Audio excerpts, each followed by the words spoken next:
Foreclosures are spiking in Florida. Houses aren't selling. They're staying on the market, and nobody wants to buy a home in Florida.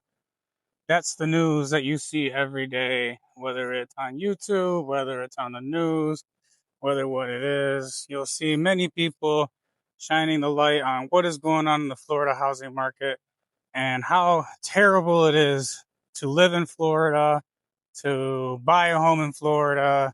Insurance isn't available. Nobody's buying a home. And that is the news and the narrative that you'll hear on anywhere that you can see in front of your eyeballs. So let's take a look at what that actually looks like. And what we're going to do is we're going to break down what a foreclosure is, what is in pre-foreclosure. We're going to be looking at the data of what is foreclosed throughout the state of Florida. And we're going to be doing a simple Google search because that is what the narrative is that everyone's typing about what is going on with the foreclosure crisis here in Florida. All right, so before we dig into the data, let's just see what a pre-foreclosure filing means in Florida. So it's a public notice indicating a homeowner is in default and the lender intends to foreclose. The process officially begins after a homeowner is 90 days late on payments and is subject to a mandatory 120-day pre-foreclosure period before a lawsuit can be filed. So that's the waiting time that we have to wait for pre-foreclosures to start taking place here in the state of Florida. So let's get into the inventory that's going on right now in Florida, in the entire state of Florida. And we're going to be going right before the market went crazy. So if you can see right there, it says Florida active inventory. Just under that says foreclosure.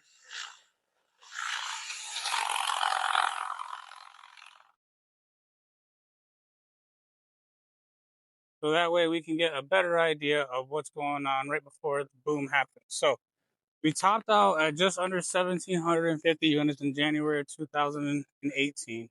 Currently, we're at 701 foreclosures currently on the market. So that's what's the inventory on the market. And so we're actually, we're less than half. We're about a third of what foreclosures were on the inventory during 2018. Now let's go back to the boogeyman of 2008 during the Great Financial Crisis. Do you see how much inventory was on the market back then than there is today? There was 17,500 houses on the market in active inventory foreclosure in the entire state of Florida. So it's going to take quite a long time, and you can see that spike, and it went up very quickly. Obviously, we see from January 18 to 2000, June of 2009, November 2010. That was the peak. But you see how much time it takes for those foreclosures to process. Now, I'm not saying it can't happen again. There's a lot of different things going on in the economy, but this is just to give you some perspective on what is currently happening, what's in the headlines of what is going on in the entire state of Florida. Now, let's go down to Cape Coral because you have seen me report that Cape Coral has been down about 20 to 25% on their median prices. And so I want to give you guys some context of what that looks like right now for the active inventory single family homes foreclosures on the market Cape Coral. Currently, we are at 17 units on the market. The peak was right before so March of 2020 at 34 units. Now let's go all the way back in time. And just in Cape Coral, guys, we had, I know it's more than that, 691. We had 691 houses in foreclosure back during the GFC. And yes, they can all come at once. Again, like I said, you see how just sharp that upticks, but it's going to take some time. And look how low we are right now currently. So again, this is just to give you some perspective. And Lakeland's been the big one in the news too. So 2018, 14 homes on the market. Today, there's 4. So when you read foreclosures went up 400% in 1 month or whatever time period it might be, you gotta ask yourself the relativity of that percentage. If it's 400% on one home, well, that's not a big deal. Like if you had 400% on 100 homes, 200 homes, then yeah, I would be a little worried. Your baseline number is the most important thing that you need to consider in your metrics when you're just reading headlines, when they're giving numbers away and they're not giving any perspective on what it was. And they're not even including the population growth that's happened here in the state. Not only did we have a huge migration boom here in the past 5 years, but we also had a lot of babies also happen too. Millennials had kids, Gen Zers, and now the alpha generation, that's going to be good. And that's going to be just increasing the amount of population. As more people, the late millennials, the Gen Zers are getting out of college, start dating, start forming households, creating babies. They're not going to want to rent forever. They'll probably rent because they have to in their situation, but not everyone's situation is the same.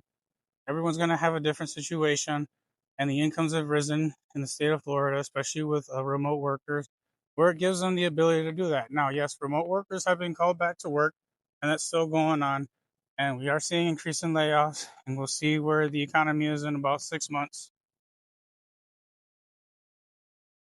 because we are going into the winter season, so we'll see how much more migration we have this month. Due to political reasons, it's going to definitely take a toll on the state this year.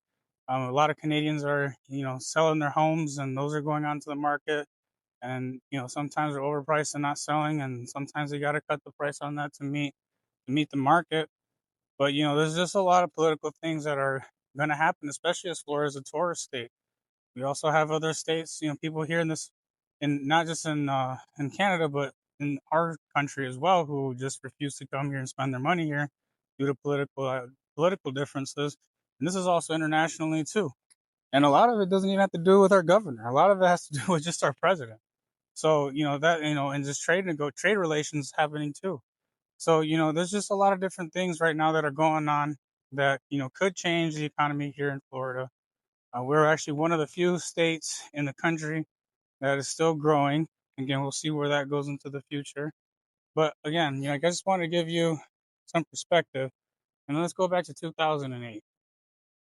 So 2008, I'm sorry, during the Great Financial Crisis, the peak was November 2010. We had 86 homes on the market. Currently, there's 4, as I said. So again, take your metrics into perspective. Follow me, like my channel, so that way you can get an actual realization of what's going on in the market, because there's a lot of narrative going around that foreclosures are spiking in the state. And if you want to consider a spike from 1 to 4, sure, I'll give you that is a spike, but it is not in terms relative to the dynamics of the situation that happened back in 2008. Nowhere near 2008, 2010. The foreclosures is different. The the way the mortgages are set up are different. Yes, people are getting surprised by property tax values readjusting, especially if they weren't explained to them, because either they didn't have somebody representing them or wasn't explained to them about what the improved land value would adjust to property taxes. But in any case, people either have one or two choices.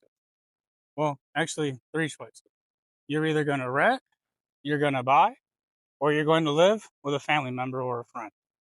Because how many people just want to be homeless? Honestly, people, they'll just suffice into, especially if you can be a nomad, digital nomad.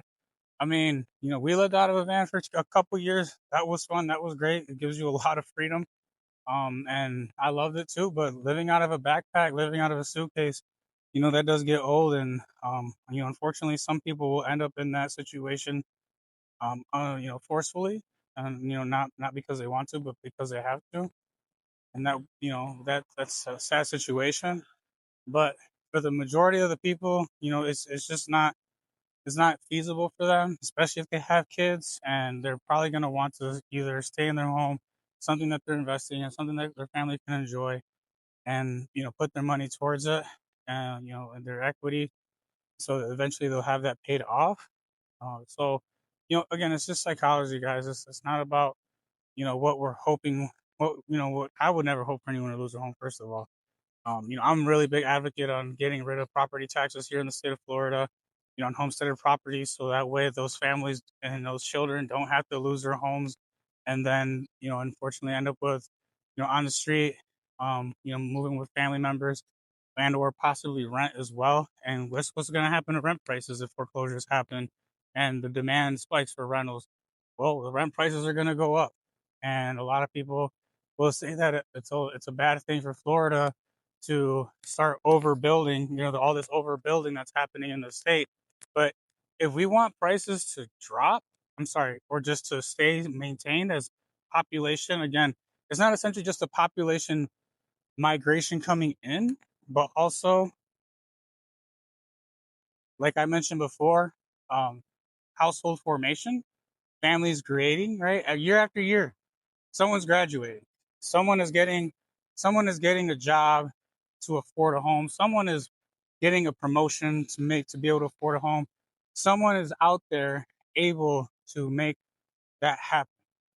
And again, that is just up to whatever the situation and dynamics the markets might have as well. But as of right now, foreclosures are not happening. And because I touched on Jacksonville last video, let's touch on Jacksonville real quick too. All right, so Jacksonville, as you can see, 2018, they're still above it. They did have a sharp spike there. Surprisingly, they're in Jacksonville. They had 215 homes that were on the market for closure, and somebody absorbed those, and or they caught up with their payments. So they were in foreclosure.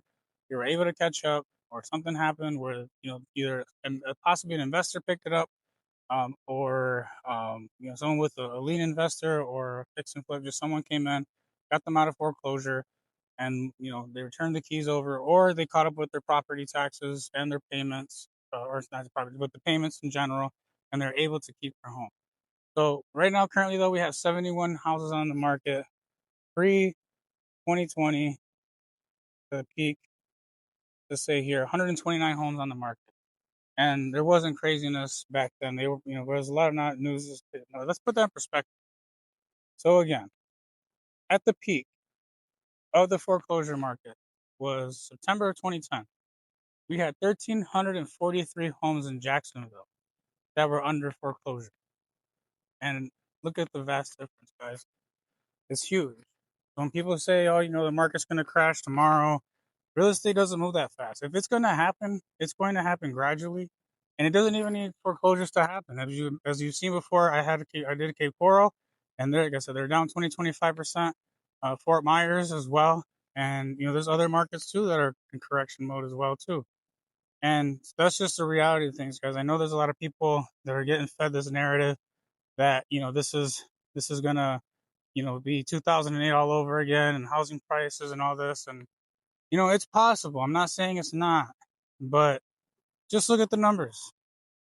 Just look at the numbers.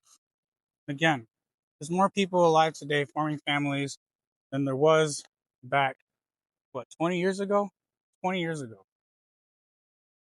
So I just want to give you that little perspective on what is going on here in the market of Florida. If you enjoyed this video, like, subscribe, give me a follow, share this with somebody you know, share this on your social media posts so that way people are informed of what's actually going on here in the Florida market. And if there's a market that you want to see in another video, leave it down in the comments below and I'll cover those for you. Or if you're looking to buy or sell here in the state of Florida, let me know. I cover the Tampa Bay and Central Florida markets. I will go to Jacksonville as well, and also Panama City.